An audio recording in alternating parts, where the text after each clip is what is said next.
Hello everyone, my name is Ariel Mayo Carabin, and tonight I will be discussing about employee involvement.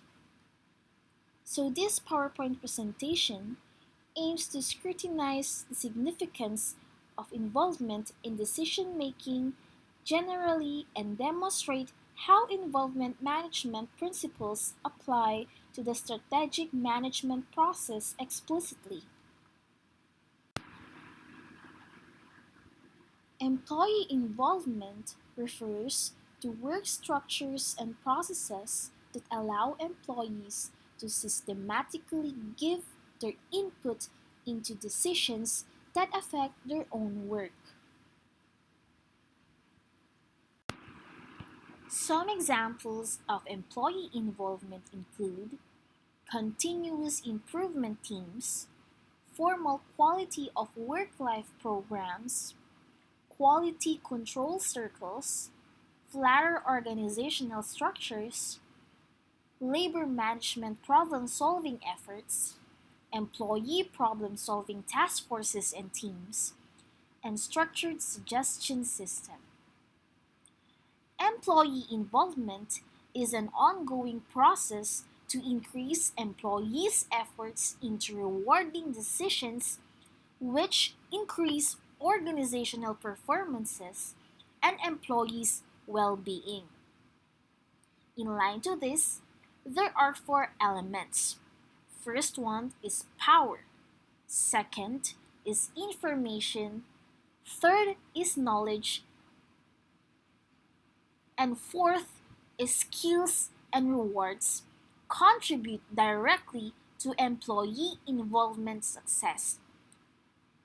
The objectives of employee involvement in any organizations are to increase involvement in organizational decision, to increase productivity, to improve communication and coordination among employees, to increase motivation, to increase employees' satisfaction and commitment, to retain talented and knowledgeable workers, and to improve quality of work life. To further understand the concept of employee involvement, one must first know the answers to the following essential questions. First question is, who should be involved and how? Typically, the participation of Chief Executive Officer, top-level executives, subordinates, senior colleagues, governing board members, executive staff, operators, facilitator, advisors and assistants, consultants, interest groups, and beneficiaries is a must, especially in change management. Employees need to be given the authority to participate in substantive decisions. Employees need to have training or experience with appropriate decision making skills.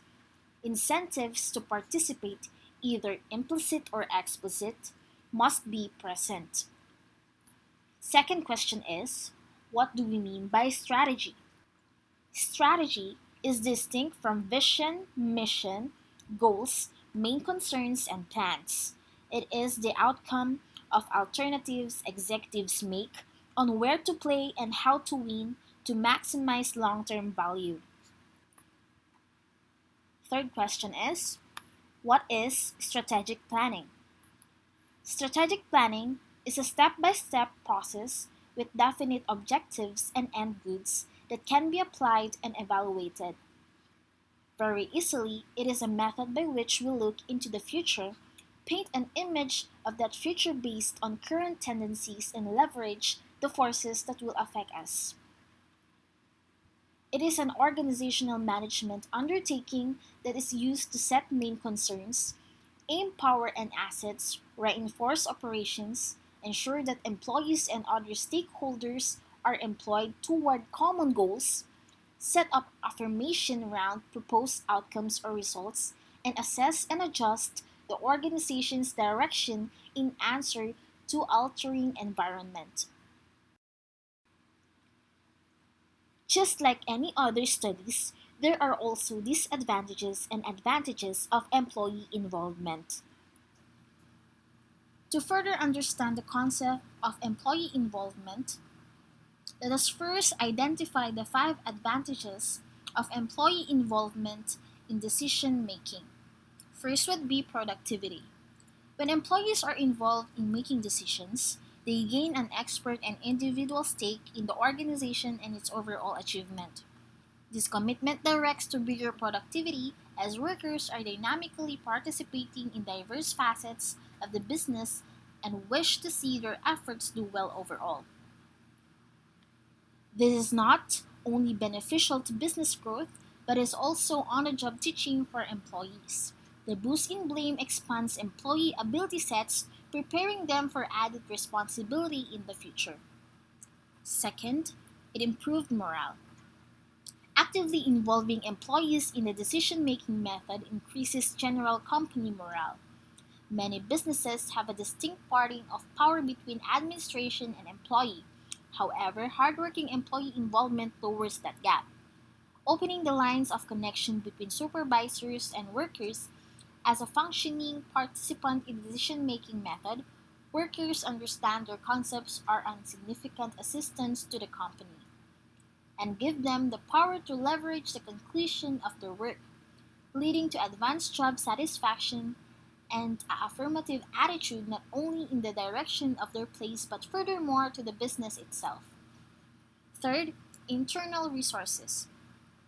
Utilizing employees in the decision making method rather than outsourcing saves cash, time, and offers the business long term dependable aid from those who understand the company well. Chartering an outside consulting firm is expensive and can take up valuable assets and charges and the time expended updating outside advisors in various facets of the company.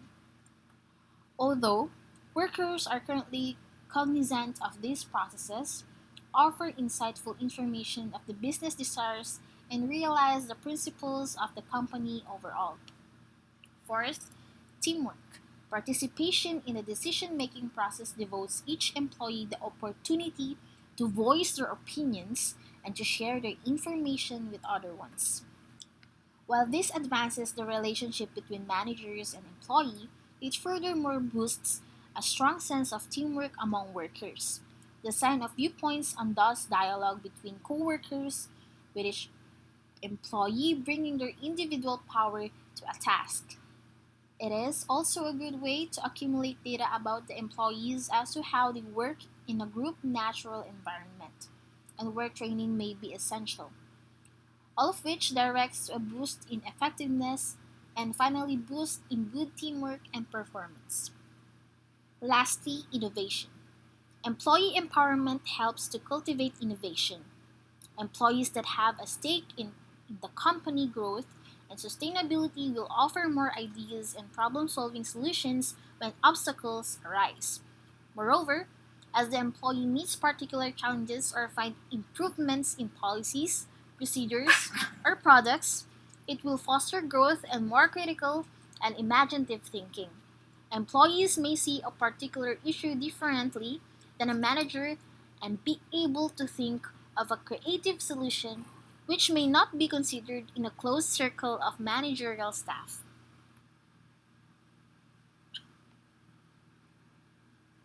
Furthermore, let us have a glimpse of the different strategic management implementation techniques. First on the list would be supportive and committed top level management. Under this, the most significant elements for successful strategic management is that the effort be instigated and supported by the senior executive in the organization. Whereas we must note that leadership is necessary because people at any level in any organization react to what they believe their bosses think is significant, which is typically the situation nowadays. Second would be focusing management on success factors.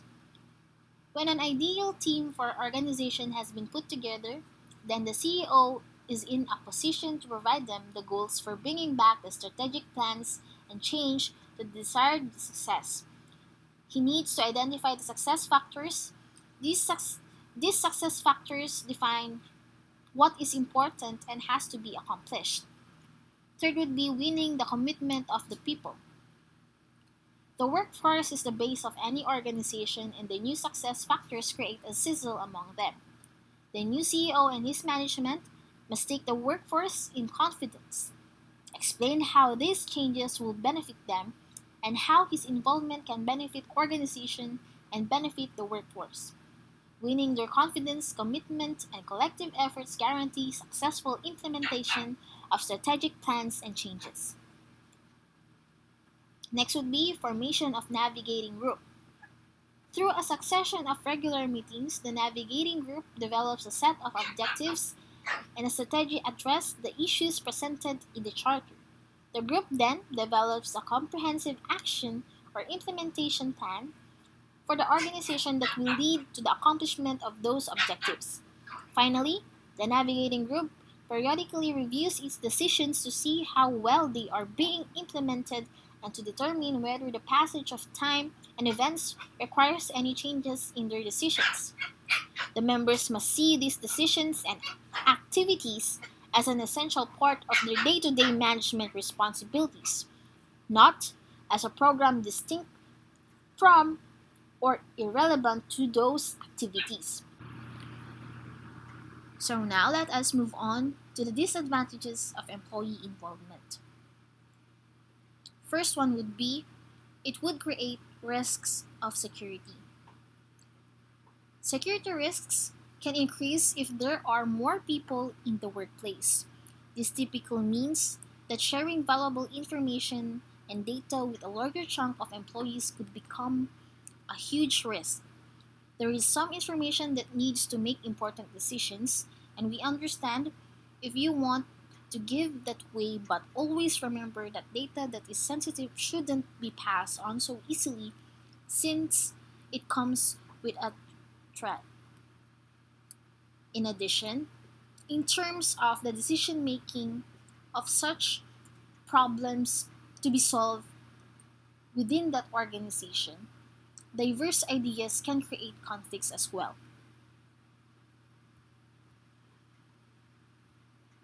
Second would be traditional authority of management. Another sad disadvantage of participative management is that most employees shall have a much tougher time when it comes to recognizing the difference between employee and management level. When you are removing the fine barrier between employees and management, and the employee is still an essential purpose of such management, the company still must have properly designated leaders so that they can avoid the need for uncertainty or chaos of command when they are difficult situations enter our lives. In conclusion, in the era of competitive industrial environment, change is the key for both big and small business corporations.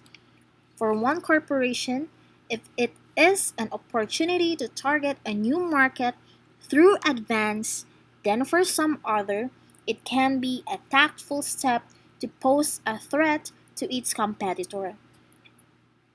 When a senior executive asks how to implement strategic management, it should be possible to provide a more complete answer than in commonly available.